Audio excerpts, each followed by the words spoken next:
तुमने कभी अपने आप से क्वेश्चन किया है कि मैं कौन हूँ, या मैं सिर्फ एक शरीर हूँ? यह नाम, यह पहचान, या इसके परे भी कुछ है? यही प्रश्न हमें ले जाता है आत्मज्ञान की ओर। आज हम जानेंगे आत्मज्ञान की कुछ रूढ़ियाँ, और कुछ हम सीखेंगे कि रोज़मर्रा की ज़िंदगी में आत्मज्ञान को हम कैसे उपयोग में ला सकते हैं। क्योंकि आत्मज्ञान हासिल करना आम इंसानों के बस में नहीं है। इसके लिए बहुत ही पेशेंस चाहिए होता है, बहुत ही फोकस चाहिए होता है, और आम इंसान में वो सारी चीज़ें नहीं पाई जाती।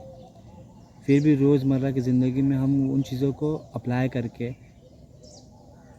धीरे धीरे अपने जीवन में उसे लाने की कोशिश कर सकते हैं। तो नमस्कार दोस्तों, मेरा नाम है रोहित, आप देख रहे हैं द इनर थॉट। तो चलते हैं वीडियो की तरफ।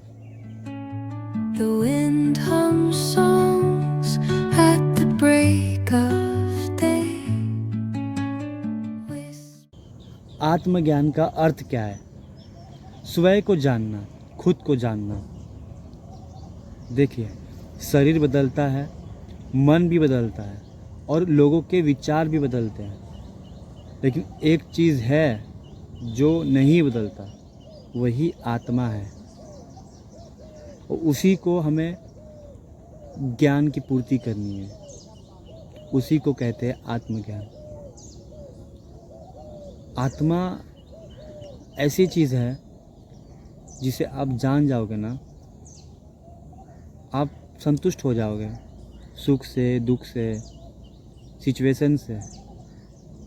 अच्छे सिचुएशन आएंगे फिर भी आपको कुछ प्रभाव नहीं पड़ेगा, और बुरे सिचुएशन आएंगे फिर भी कुछ प्रभाव नहीं पड़ने वाला।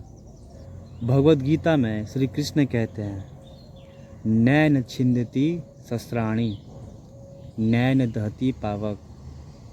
अर्थात आत्मा ना जलती है, आत्मा ना कटती है।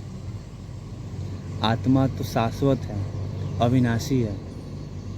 शरीर जल जाएगा, कट जाएगा, मिट जाएगा, पिघल जाएगा, लेकिन आत्मा के साथ ये सारी क्रियाएं नहीं होती।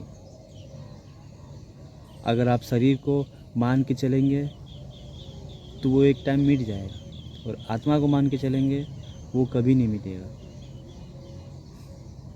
श्री कृष्ण कहते हैं, राधे राधे।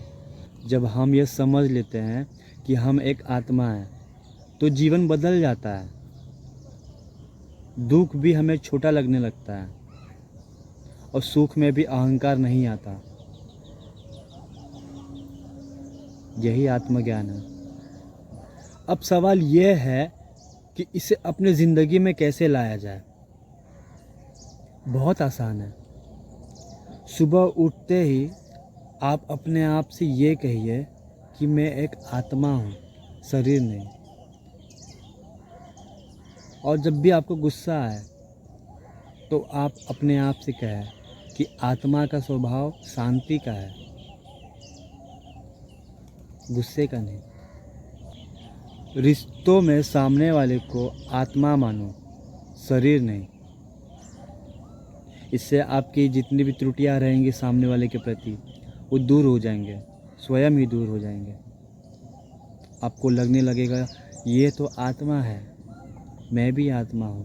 तो आत्मा का स्वभाव ही नहीं है गुस्सा करना, लड़ना। आत्मा का स्वभाव तो शांति का है। आप खुद ब खुद शांत हो जाएंगे। काम करते समय सोचो, ये मेरा कर्तव्य है। फल की चिंता मत करो, फल की चिंता शरीर करता है, आत्मा नहीं। जब ये विचार, आत्माओं वाले विचार अगर आपके अंदर आ जाएंगे, तो आप आत्मज्ञान की ओर एक पहला कदम बढ़ा सकते हैं। तो आत्माओं वाले विचार लाओ। फल की चिंता तो शरीर करते हैं ना, आत्मा को क्या फ़र्क पड़ता है फल से, वो तो अजर अमर है ना। और सबसे बड़ी बात, रात को सोते समय आप अपने आप से ये प्रश्न पूछो कि आज के दिन मैं आत्मा चेतना में रहा कि शरीर की चेतना में रहा। मतलब आप आत्म ज्ञान की सोच से आप दुनिया को देख रहे थे कि शरीर के ज्ञान से दुनिया को देख रहे थे। ये सवाल रात को सोते समय पूछो अपने आप से और इसको डेली रूटीन पे करिए। तो धीरे धीरे आपको समझ में आएगा कि आप पहला कदम बढ़ा चुके हैं आत्मज्ञान की ओर कि नहीं।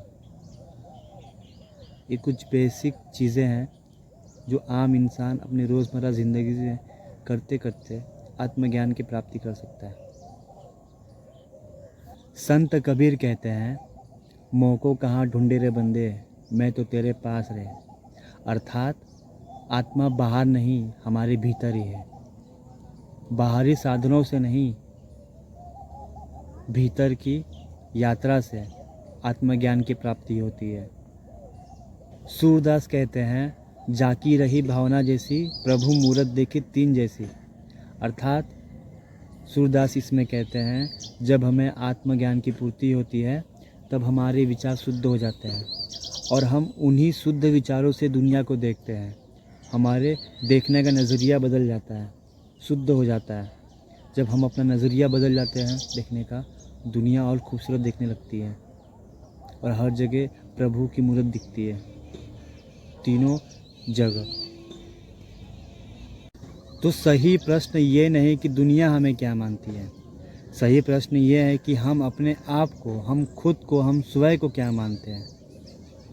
अगर हम जान ले कि हम एक आत्मा है तो जीवन दुख और मोह से मुक्त होकर एक यात्रा बन जाता है। आखिरकार आत्माओं को वहीं तो जाना है, तो अभी से प्रयास करते हैं। आई होप आज का वीडियो आपको पसंद आया होगा। मिलते हैं नेक्स्ट वीडियो में, तब तक के लिए श्री राधे राधे। Whispering